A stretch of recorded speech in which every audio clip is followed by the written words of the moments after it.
Hey everybody, it's Ron Jackson with acoustic guitar, and in this weekly workout we're going to be talking about making the changes, jazzing up your blues playing over the 12-bar blues form, and we're going to be developing that from the blues into some serious jazz playing. So looking forward to teaching you this weekly workout. So the blues is very important in American music. It's truly an American art form. Now, without the earthy style of the blues that emerged from the 1860s, you wouldn't have these great styles like rock and roll, jazz, hip hop, so many styles. It's just truly amazing. So the jazz and blues really go hand in hand together. Blues guitarists, when they play jazz, they really add some vocabulary to their playing. And while jazz guitarists incorporate the blues feel, that gives them a lot more emotion in their guitar playing and a lot more grit, actually. So in this lesson, we'll explore the interaction between the two styles, and more specifically, how you can spice up the blues with a range of jazz ingredients, starting simply and progressing to more advanced jazz concepts derived from bebop.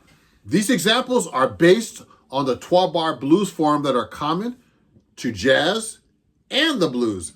So to make the most of your playing, please transpose this chord progression into all keys, like jazz musicians would do, and also take some of these licks and try to memorize them and use them in your own playing.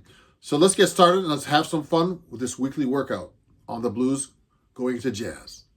So let's talk about the blues in the key of E. We're going to start with the key of E because this is a very common key for blues guitarists to play in. It has all the open strings that you could use, and the chords of E, A7, and B7, okay? So we're going to be playing the regular 12-bar blues, which is an E7 for 4 bars, and then A7 for 2, then E7 for 2 bars, and then we're going to go B7 1 bar, A7 1 bar, then E7 1 bar, then B7 1 bar, okay? So, which is really cool is that you can actually play a lot of the minor pentatonics and the blues scales using open strings as well, which is a very guitaristic thing to do. So, we're going to be using the minor pentatonic, E minor pentatonic, which is E, G, A, B, and D, okay? Now, make sure you practice this scale all over the guitar neck, because you're going to have to do this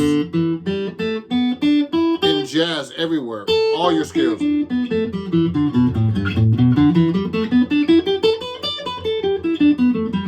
Etc. Okay?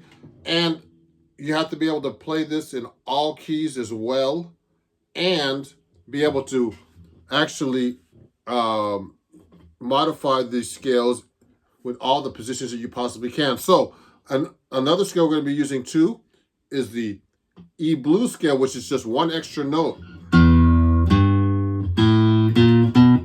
which is E, G, A sharp or B flat we call it, B and D, and back to E, okay?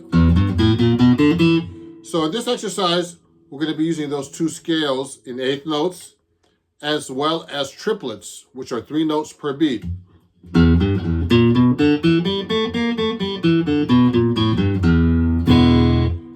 Now, remember, when you're practicing this, try to practice with swing eighth notes, which basically is long, short, and long, short, which is very common in jazz and even in blues.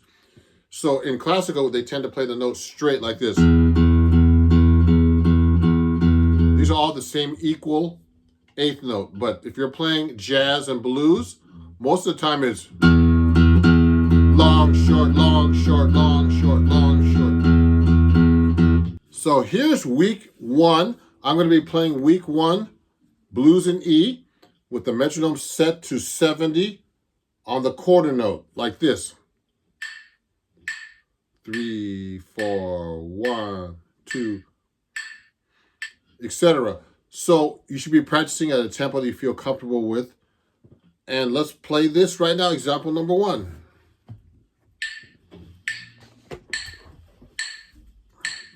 1, 2, 3, 4.